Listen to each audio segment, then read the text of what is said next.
This is Mint Inspirations. Today's topic, talk v. action. So I asked a friend of mine, Brian, over a cup of coffee, I said, you know what? How much credence do you give somebody when they say they're going to do something? And he said, well, Chris, it really depends. I said, well, what's it depend on? And he says, it depends on my history with them. And I said, well, explain that. What do you mean? He goes, well, I look back in the past and I think about all the things that they've told me they were going to do. And then I see if that talk matches up with the action of what they actually did. And I'm like, okay, I get it. So can you make a generalization about people in terms of talk versus action? And he said, I can't really, because people do all kinds of things. Some people say they're going to do all kinds of things and they don't do anything that they say. Others say they're going to do some things and they do some things. I thought about it for a minute. I said, well, do you think that you're intentionally being misled when they say something and don't do it? And he said, no, I think people have the best intention to actually do what they say. They just don't know how to execute it. I said, well, give me some examples. And he said, yeah, I can think of 3 immediately. First, I had a friend that said in current conversations, he said, hey, Chris, or Brian, excuse me, I'm going to start exercising. And I said, and he said, I checked in with him 3 weeks later. He still hadn't done it.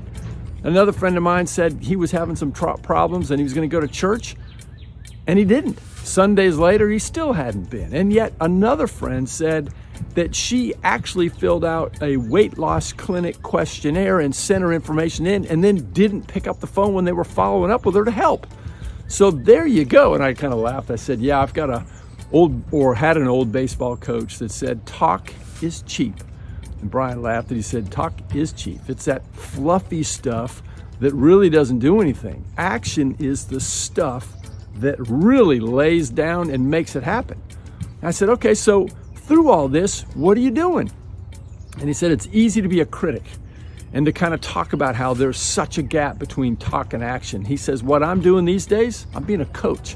I'm lifting folks up. So when they say, this is what I'm going to do, he said, I'm going to ask them, how are we going to do it? And I help them put a plan together to change a routine, to make an alteration in their life so they can actually execute the plan.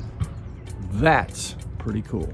So how do we be the coach and not the critic with somebody that has a big gap between talk versus action? That change makes a change in a life. Pass it on. Make today great. Thanks for tuning in. I'll see you next time.